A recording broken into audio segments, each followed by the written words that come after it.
Tuhan kabar baik Bu. Silakan duduk. Terima kasih Bu. Terima kasih Bu Jessica udah hadir di ruangan saya. Besok jadwal observasi kan? Betul Bu. Di kelas mana Bu? Di kelas 6. Di jam berapa ya? Di jam keempat dan 5. Saya tulis dulu ya Bu ya.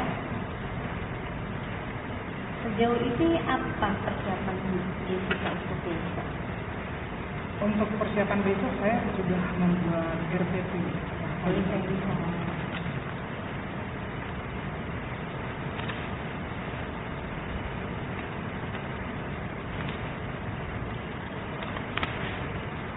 Wah, ini sudah menerapkan pembelajaran mendalam ya. Betul.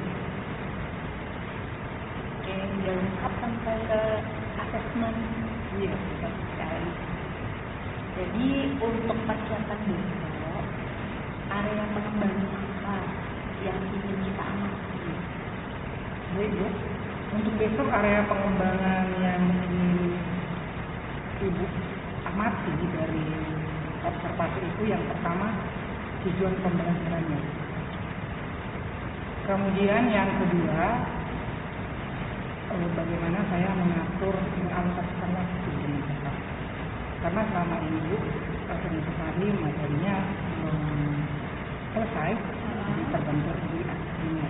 Oh gitu, jadi durasinya belum pas ya, Ya. setiap sesi dan tahapan ini ya, kegiatan dari awal. Pendahuluan, inti sampai ke sukses gitu ya. Area pengembangan ketiga yaitu model pembelajaran. Saya ingin Ibu mengamati apakah model pembelajaran yang sudah saya buat di RPP dapat mencapai tujuan pembelajaran. Kemudian yang keempat, partisipasi dari setiap murid dalam kelompok. Keaktifan siswa lah ya. Betul. Oke, jadi ada 4 komponen yang kita ya, tujuan pembelajaran, keaktifan siswa, alokasi waktu yang pas, serta asesmen yang digunakan. Betul ya. Ada lagi kira-kira yang mau kita bahas di sini? Saya juga sudah membuat alat peraga Bu untuk observasi. Bapak ini udah menyiapkan alat peraga luar biasa. Kebetulan materi yang akan saya bawakan itu adalah sistem gerak pada manusia. Ya. Jadi saya membuat alat peraga dari kertas yang saya gabungkan dengan sedotan dan benang. Kreatif sekali. Jumlahnya berapa? Kebetulan masih satu. Masih satu ya. Oke, nggak apa-apa. Ada lagi yang mau kita bahas selain ini? Saya rasa cukup. Ya.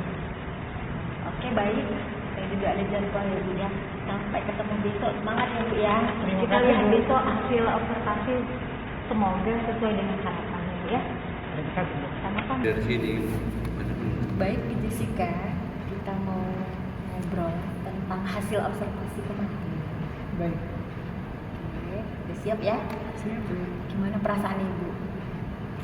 Saya merasa senang Bu dengan observasi kemarin karena dari 25 siswa saya di kelas 2 orang ke 20 orang itu nilainya sudah sangat memuaskan Luar biasa.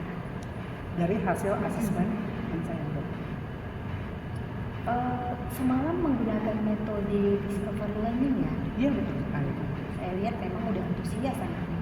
Tapi ada yang saya amati ketika Bu Jessica itu menggunakan alat peraga. Menurut saya antusias anak-anak ada di situ. Namun sepertinya tidak terfasilitasi secara keseluruhan. Menurut Ibu apa kira-kira yang bisa Ibu lakukan? Iya betul sekali Bu. Kebetulan memang saya sadari Bu, anak-anak jadi ribut Bu. Penasaran mungkin sama alat peraga yang saya buat Bu. Ya. Karena jumlahnya cuma 1 Bu. Sementara Jadi siswa ada berapa? iya, siswa 25 orang Bu, 5 kelompok. Jadi saya sudah memikirkan untuk pertemuan berikutnya Bu, saya akan menambah model pembelajaran. Tadinya discovery learning, Ya. saya tambah menjadi project based learning. Oh, menjadi project ya, PJBL Ditambah, ya. ditambah. Oke. Kemudian saya akan dalam project based learning ini nanti anak-anak akan membuat alat peraga dalam kelompoknya masing-masing. Oh, Karena setelah Bu Jessica Iya. melakukan pembagian kelompok, lalu anak-anak disuruh membuat alat peraga. Jadi setiap kelompok berapa? Satu. Jadi ada 5 alat peraga. Ada 5, berarti 5 kelompok ya. Yang mau saya tanya nih, bagaimana anak-anak itu bisa membuat alat peraga, alat bantu mereka? Jadi saya akan membawa alat kertas karton. Siswa-siswa nanti membawa sedotan sama benang. Oh gitu. Kira-kira ada nggak cara lain, misalnya dengan video tutorial mungkin? Oh iya Bu, itu akan saya tambahkan pakai link video agar proses pembelajaran juga semakin dimengerti anak-anak. Iya, bagus sekali, kreatif namanya itu ya, memanfaatkan digital ya Bu. Iya. Oke. Tadi kita udah bahas metode, kemudian udah bahas antusias anak dalam rasa ingin tahu tentang alat peraga tadi ya. Ibu udah dapat solusinya untuk memfasilitasi itu. Tahapan lain yang saya pantau itu ketika anak-anak mengerjakan LKPD yang Ibu rancang. Jadi saya pantau itu LKPD-nya kan udah Ibu siapkan nih, ya kan? Tetapi ada kemampuan anak yang tidak sama dengan temannya. Kira-kira apa solusi Ibu untuk itu? Iya Bu, makanya saya bilang tadi sama Ibu, tidak semua dari murid saya yang mampu mengisi asesmen yang saya buat. Iya. Karena banyak bahasa menjelaskan bagaimana seperti itu, mungkin mereka nggak sanggup sampai ke situ. Ada beberapa anak yang tidak mampu untuk menjelaskan panjang lebar. Iya. Jadi untuk kedepannya saya rencananya asesmen akan saya buat dalam bentuk games. Jadi yang aplikasi yang saya gunakan itu aplikasi Quizzes.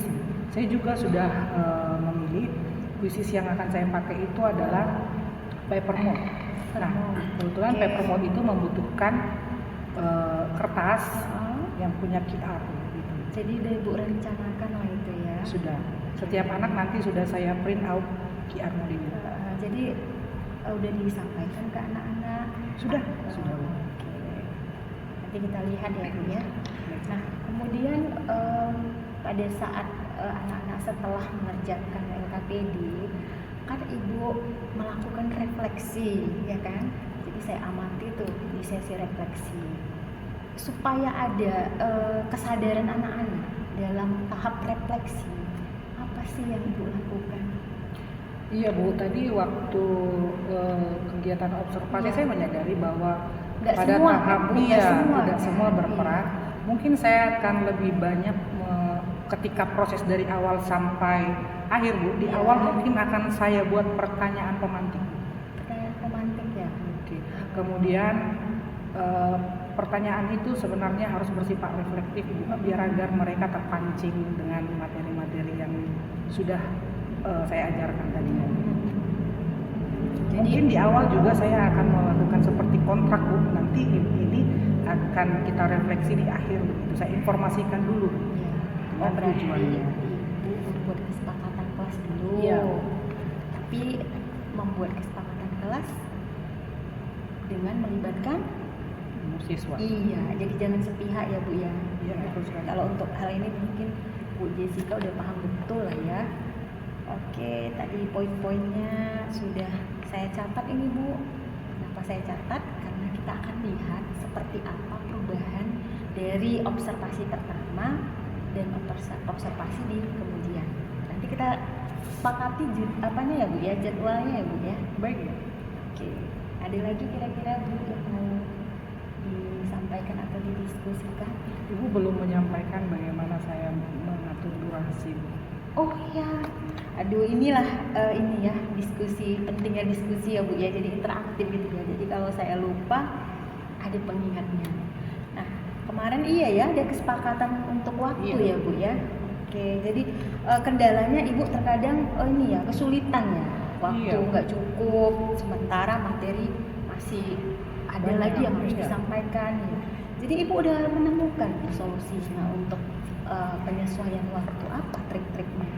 Untuk kedepannya mungkin saya akan lebih mengatur durasi waktu. Contohnya begini, ketika kerja kelompok anak-anak itu kan kadang memakai waktu yang banyak karena untuk menyamakan satu persepsi setiap kelompok itu kan perlu butuh waktu yang lama. Jadi saya sudah berencana bahwa di awal Ya. pembentukan kelompok dan setiap menyebutkan tugas yang akan dilakukan, saya akan mengaba-abakan waktunya 15 menit dari sekarang. Waktunya habis, cocok nggak Bu kira-kira? Pas menginformasikan ya, tapi berulang-ulang ya Bu ya. Iya. Heeh. Setiap kegiatan saya akan menentukan durasi waktu. Ya, durasi waktu berarti disesuaikan dengan runtun daripada kegiatan setiap sesinya gitu ya Bu ya. Oke. Selain itu ada lagi kah? Saya rasa itu Benar sudah nih, memenuhi. nanti penasaran di rumah. Gak ada lagi Bu Jessica. Luar biasa Bu Jessica ini ya. Oke, saya apresiasi ya untuk Bu Jessica, kompetensi untuk pedagogiknya udah dapet, kemudian profesionalnya juga udah dapet, kompetensi apalagi kompetensi sosial luar biasa. Bu Jessica ini bisa menginspirasi guru-guru lain. Sebagai penyemangat Bu Jessica untuk kedepannya tetap menggali potensi ya Bu Jessica. Bu Jessica juga bisa ngobrol sama saya, nggak usah segan-segan. Oke Iya, Bu, Bu. untuk yang terbaik. Terima kasih, cukup ini aja ya Bu Jessica ya.